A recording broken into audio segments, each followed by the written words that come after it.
So guys welcome back to channel once again. आज हम देने जा रहे हैं अपनी बाइक का ओनरशिप रिव्यू, जो कि बहुत ज़्यादा काम को होने वाला है। जो भी भाई हमारा 2026 में पल्सर N50 खरीदने की सोच रहा है तो उसके लिए बहुत ज़्यादा काम की चीज़ है ये। आप इस व्लॉग का मिस मत करना बिल्कुल भी। हम आपको बाइक के बारे में सब कुछ बताएंगे, इसकी स्टेबिलिटी से लेकर इसकी इंजन परफॉर्मेंस से लेकर और बाइक की हेडलाइट परफॉर्मेंस और सब चीज़ जो भी है, सर्विस एक्सपीरियंस भी बताएंगे हम आपको। सो बने रहना इस वीडियो में।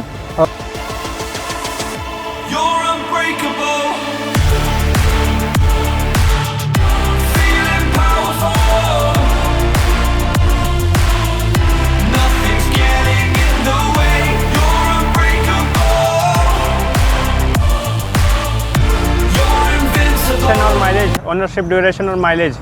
सो भाई मैं बताता हूँ मैंने बाइक कब ख़रीदी थी। मैंने जून 2024 में ख़रीदी थी और जब से लेकर अब तक भाई बाइक का ऑलमोस्ट पूरे 2 साल हो चुके हैं और मैंने बाइक लगभग चला ली है कम से कम 15,000 किलोमीटर। मैं आपको ऑडोमीटर चेक करा देता हूँ। 15,925 किलोमीटर चल चुकी है भाई बाइक मेरी। और बाइक को लिए हुए मुझे काफ़ी टाइम हो गया, तो मैं बता सकता हूँ कि भाई मेरी बाइक किस तरीके से परफॉर्म कर रही है। सो भाई इस बाइक को ख़रीदने के कई सारे कारण थे, जो कि वो अलग अलग पॉइंट्स में बताना चाहूँगा। कि भाई सबसे पहले तो बाइक का लुक, बाइक की ग्राफिक्स है ना, और बाइक के जो एर्गोनॉमिक्स हैं, बाइक की सब चीज़ें जो कि एरोडायनेमिक्स में मुझे पता चलता है कि भाई ये बाकी बाइकों से क्यों अलग मुझे दिखती है। N160 क्यों नहीं खरीदी? वो तो इससे कम पैसों में आ जाती। सो भाई मैं बताना चाहूँगा N160 से कम पैसों में तो आ जाती है, पर ज़्यादा फ़र्क नहीं होता। 19-20 का फ़र्क होता। 7-8 हज़ार रुपये का फ़र्क था जिस टाइम मैंने लेने गया था।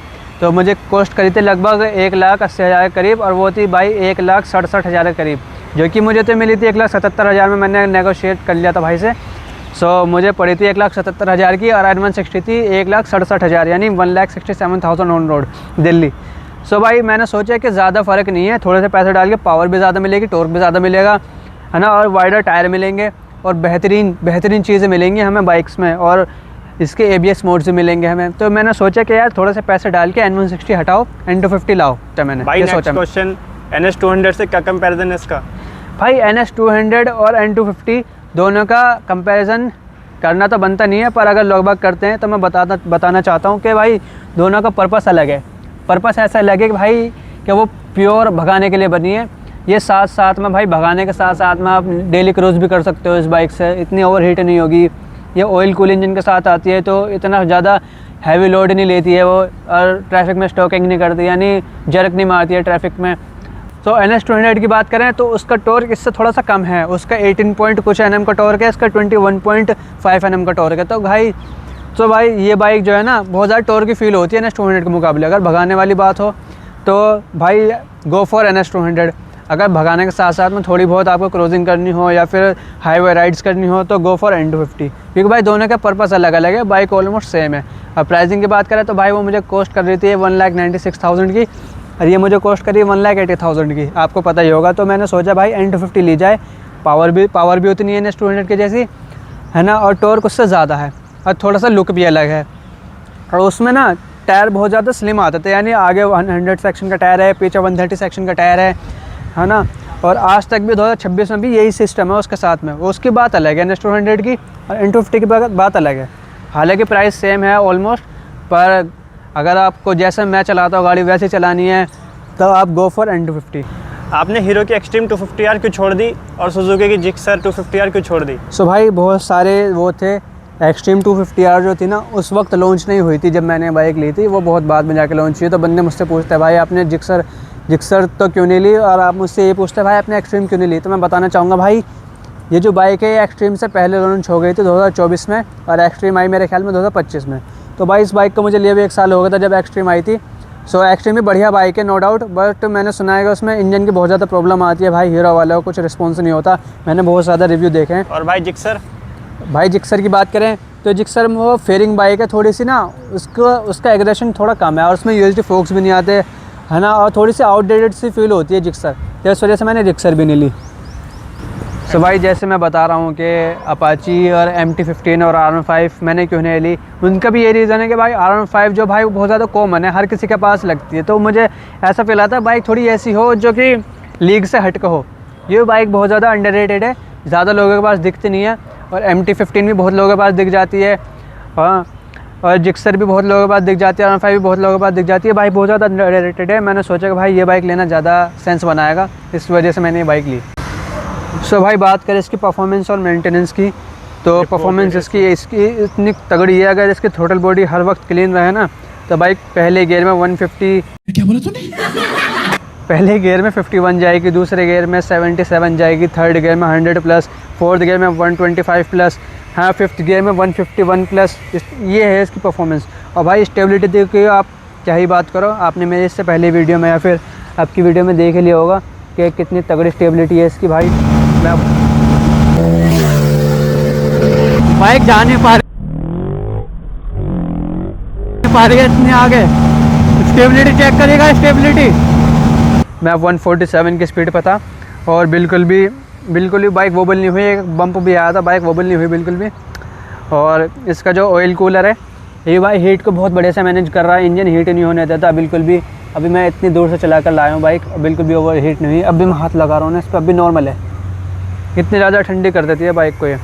और परफॉर्मेंस तो इसकी एक नंबर है भाई, बहुत ज़्यादा खतरनाक। और भाई पावर एंड टॉर्क? भाई पावर और टॉर्क के बारे में आपको 2-3 बातें बताना चाहूँगा। पावर और टॉर्क इस तरीके से है इसकी कि भाई जब हम सिटी में गाड़ी चलाते हैं ना, तो ये बाइक ऐसे फील नहीं कराती, हाँ भाई टाइम लगेगा उसको आगे बढ़ने में, थ्रोटल दो गाड़ी हवा में सीधी।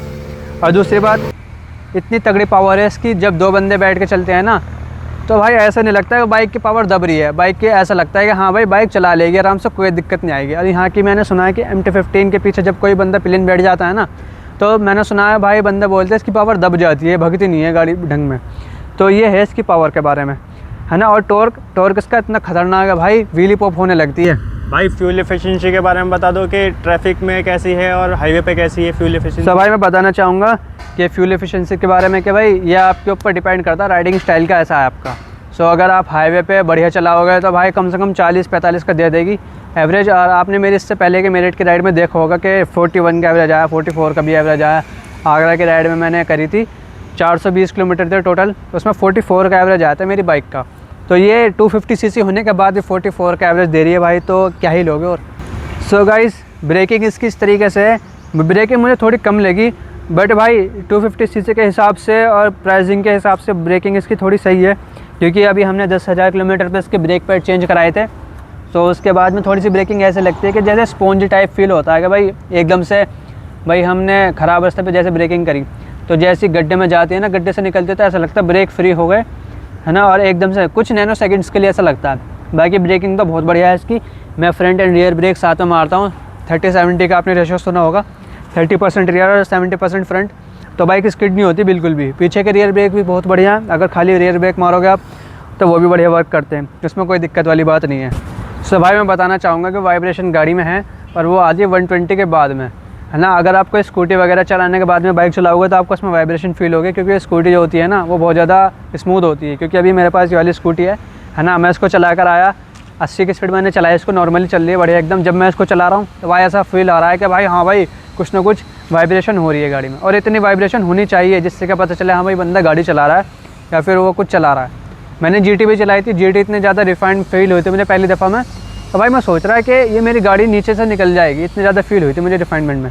तो भाई बिल्ड क्वालिटी की मैं बात बताऊँ, बिल्ड क्वालिटी बहुत बढ़िया है इसकी। ओके तो नहीं कहेंगे, बढ़िया बोलेंगे, क्योंकि ये इसके पैनल नहीं हिलते इतने जैसा R15 के हिलते हैं। क्योंकि भाई मैं किसी को कुछ बुरा भला नहीं कह रहा हूँ, मैं बता रहा हूँ जो बंदे दिखलाते हैं ना, ये इस तरीके से है ना। और ये भी नहीं हिलता। अब मैं जो इसकी टेल टाइडी लगाई थी ये भी नहीं हिलती, हालांकि मैं इसको टाइट कर दूँगा, ये तो मैंने लगाई थी अलग से। और भाई इधर के पैनल भी नहीं हिलते कुछ भी। अभी तक 2 साल हो गए मुझे, ज़रा सी वाइब्रेशंस नहीं आई मुझे बिल्कुल भी। सो गाइज़ ये है इसकी बिल्ड क्वालिटी।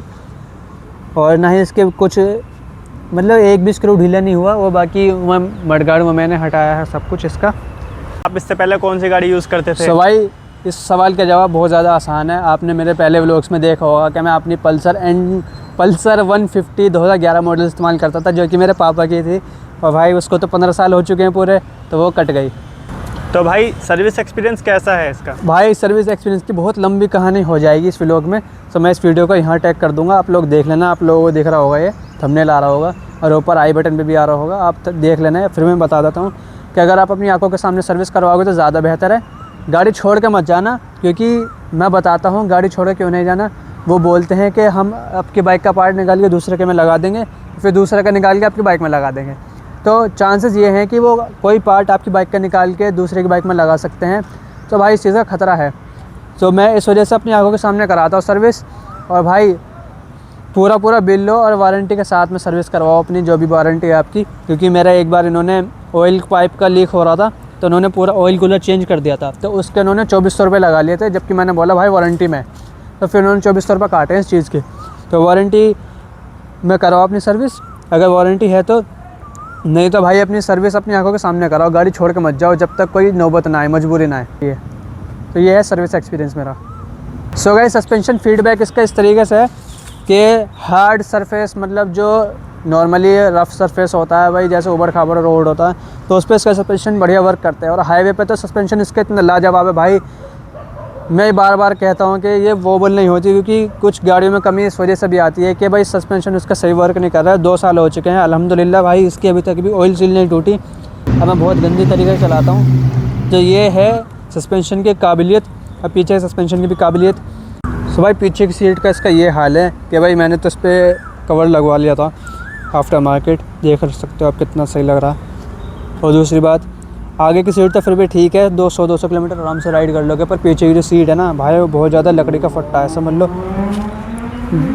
जैसे Z900 की सीट होती है ना, एकदम लकड़ी, इस तरीके से होती है। 10-20 किलोमीटर के बाद ही भाई दुखने लगते हैं भाई, कूले बिल्कुल दुखने लगते हैं बहुत ज़्यादा। ये तरीका है इसका सीट का। और बाकी हैंडल, अगर हम बैठते हैं अपराइट सीधे होके बैठते हैं तो दुखते नहीं है भाई, कंधे नहीं दुखते, ना ही हाथ पे यहाँ पे पेन आता है इस जगह पर, है ना। तो ये भी पोस्चर भी ठीक है इसका। तो ये है इसका कुछ सस्पेंशन का फीडबैक और सीटिंग फीडबैक। भाई टायर परफॉर्मेंस के बारे में ये कहना है मेरा कि फ्रंट में तो सेक्शन 110 का आता है, मतलब फ्रंट में जो टायर आता है 110 सेक्शन का आता है, जो कि नॉन रेडियल है। पीछे में आता है 140 सेक्शन का टायर, जो कि मैंने अब अपग्रेड करके 150 सेक्शन का कर लिया, जो कि रेडियल है, वो नॉन रेडियल आता है। उस टायर की जो परफॉर्मेंस थी वो कुछ ऐसी थी कि हाँ भाई ठीक ठाक परफॉर्मेंस थी उसके बाद, कभी कभार वो स्किड कर जाता था, क्योंकि भाई वो थोड़ा हार्ड कंपाउंड से बना हुआ था टायर। और जब से भाई मैंने ये वाला टायर लगाया भाई, ऐसा लग रहा है मैंने टर्बो चार्जर लगा लिया गाड़ी में, टर्बो बूस्टर लगा लिया बाइक के हिसाब से, क्योंकि इतनी तगड़ी स्टेबिलिटी हो चुकी है बाइक की, इतनी तगड़ी हो चुकी है बाइक, क्या ही कहने इस बाइक के बारे में। वॉबलिंग इशू 0, जो कि पहले भी नहीं था पर अब भी नहीं है। तो भाई ये है कुछ इसका टायर का फीडबैक। टायर का फ्रंट का टायर भी बढ़िया है, क्योंकि बढ़िया ग्रिप मिलती है, चौड़े टायर हैं, वाइड टायर हैं, तो बढ़िया ग्रिप मिलती है। और बाकी आप चाहो तो अपग्रेड करवा सकते हो अल्फा H1 में। बंदे मुझसे बोलते हैं भाई आपने अल्फा H1 क्यों नहीं टायर डलवाया। भाई कहता हूँ मैंने, उसकी थोड़ी वाइडनेस कम लगती है, मुझे थोड़ा वाइड टायर ज़्यादा बढ़िया लगता है। तो ये है इसका टायर परफॉर्मेंस। बाकी फ्यूचर में और बताऊँगा इस टायर के बारे में। वॉबलिंग इशू सोल्व कैसे करते हैं मैं बताता हूँ आप लोगों को, इधर आओ। सो भाई देखो, मैकेनिक से बोलना भाई इस चीज़ को पहले ढीला करो, फिर यहाँ से एक कील से इसको इधर उधर करो, आपका हैंडल टाइट और लूज़ फील होगा, फिर उसको टाइट कर दो जितना आपको टाइट करना। समझ लो एक तरीके का स्टीयरिंग डैम्पर की तरह काम करता है, जितना मैं समझता हूँ, क्योंकि मेरे में ऐसे ही कर रहा था एक मैकेनिक। मैंने बोला भाई इसका वापस से टाइट कर दो। सो भाई गियर जो है ना इसका ज़्यादा हार्ड फील नहीं होता, एकदम स्मूथ फील रहता है, क्योंकि मैं इसका front end rear pocket clean कर देता हूँ। तो भाई गियर ऐसा हार्ड फील नहीं होती, जैसे भाई अटक रहे हैं गियर, या फिर डालने मुश्किल आ रही है, निकालने मुश्किल आ रही है, तो ये ठीक रहता है। ये है भाई इसके गियरिंग फीडबैक। हेडलाइट की रोशनी कैसी है? भाई हेडलाइट तो इसकी इतनी कमाल की है ना, मैं कभी कभार तो कंफ्यूज हो जाता हूँ कि भाई ये मेरी बाइक की लाइट है या फिर किसी कार की लाइट है। एक दफ़े की बात है भाई, मैं आ रहा था और सामने 200-300 मीटर की दूरी पर एक वो था होर्डिंग, तो मैं सोच रहा भाई इतनी तेज़ लाइट किसकी आ रही है, पर पता चला भाई ये तो मेरी बाइक की लाइट है। तो इतनी तगड़ी भाई विजिबिलिटी है इसकी रात की, भाई कह नहीं सकते, बहुत ज़्यादा। जो भाई N160 N150 ऑन करते हैं ना उनको पता है इस बारे में। फिर मैं सोच रहा हूँ कि इसकी हेडलाइट के ऊपर एक वीडियो बनाऊँ जहाँ पर मुझे बहुत ज़्यादा अंधेरा मिले, फिर मैं बताऊँ कि भाई दूर दूर तक अंधेरा है, यहाँ पर कुछ भी नहीं है। तो मैं सोच रहा हूँ कि भाई ऐसी वीडियो होनी चाहिए इस बाइक के बारे में। सो आप क्या कहते हैं कमेंट सेक्शन में बताना, मुझे ऐसी वीडियो बनानी चाहिए नहीं बनानी चाहिए। भाई इसकी सीट हाइट की क्या कंडीशन है, क्या हाल है? सो भाई मैं बताता हूँ, मुझे एग्जैक्ट फिगर तो नहीं पता सीट हाइट कितनी है इसकी, पर मेरी हाइट 5'8" है। जो मैं बताता हूँ इसके ऊपर बैठ कर। सो भाई जैसे मैं बैठ गया हूँ, है ना, तो मेरे पैर, दोनों पैर आसानी से टिक जाते हैं, है ना, और टिकने के बाद में मुड़ भी जाते हैं ऐसे। तो जो बंदा 5'6" या 5'5" भी है ना, तो उसको राइड करने में मुश्किल नहीं आएगी। ऐसा नहीं है कि एक पैर नीचे है तो एक पैर ऊपर है, इस तरीके से नहीं आएगी। मैं पूरा बैठा हुआ भी हूँ, मेरे पैर भी टिके हुए हैं, है ना, मैं चाहे तो खड़ा भी हो सकता हूँ इस पर, ऐसे खड़ा भी हूँ मैं इस पर। तो ये इस तरीके से इसकी ग्राउंड क्लियरेंस का हाल है। ग्राउंड क्लियरेंस भी काफ़ी है, जो कि सरकार की तरफ से बनाया गया। जो स्पीड ब्रेकर होते हैं उन पर से तो निकल जाती है, पर जो गली मोहल्ले में जो बना देते हैं ना स्पीड ब्रेकर, तो उस पर एक डर रहता है कि भाई इसकी कहीं अंडर बैली तो टच नहीं हो जाएगी, क्योंकि थोड़ी सी एरोडायनेमिक बनी हुई है ना, तो ये थोड़ा डर रहता है। बाकी अभी तक तो टच नहीं हुई, अंडर बैली अभी तक टच नहीं हुई है। वो तो अल्लाह का शुक्र है भाई कि ब्रेकर इतने ख़तरनाक नहीं बने हुए हमारी साइड में, जिधर भी मैं जाता हूँ लेकर। सो ये है कुछ इसका ग्राउंड क्लियरेंस और सीट का हाल। कम से कम हज़ार्ड फ्लैशर तो आने चाहिए थे, और रियर फ्रंट एंड रियर में एबीएस तो आता ही है, बस ये हज़ार्ड फ्लैशर की मुझे कमी लगती है कि भाई हज़ार्ड फ्लैशर आने चाहिए थे इसमें। और बाकी ऐसे कुछ कोई ख़ास वो नहीं है कि भाई इसमें मिसिंग फीचर्स हैं, बाकी सब चीज़ बढ़िया है, क्योंकि इसमें ये पोर्ट भी आता है, चार्जिंग पोर्ट भी आता है जो बढ़िया वर्क करता है ना। पर बटन थोड़े टैक्टाइल होते तो और ज़्यादा बेहतर होता। सो ये है कुछ इसका मिसिंग फीचर्स का सिस्टम, बस हज़ार्ड फ्लैशर की कमी लगती है, बाकी सब चीज़ ओके है। सो गाइज़ ये था कुछ इसको ओनरशिप रिव्यू। मैंने सोचा कि कुछ इसमें ऐसी चीज़ें बताई जाए जो मैंने आज से पहले वीडियो में नहीं बताई हैं। और सर्विस की वीडियो देख लेना जा करके, उससे मैंने बहुत ज़्यादा काम की चीज़ें बता रखी हैं, मेरे साथ क्या हुआ था सर्विस सेंटर में। और भाई आपका कोई भी सवाल हो इस वीडियो से रिलेटेड या फिर और भी कुछ चीज़ से रिलेटेड, तो मुझे कमेंट सेक्शन में ज़रूर बताना, मैं उसका ज़रूर जवाब देने की कोशिश करूँगा। और भाई ये हमारी बाइक है इस तरीके से। लास्ट टाइम जाते जाते इसका साउंड सुन लेते हैं, साउंड भी नहीं सुना था। और रही बात इसके मफलर की, वो मैंने रिमूव कर रखा है।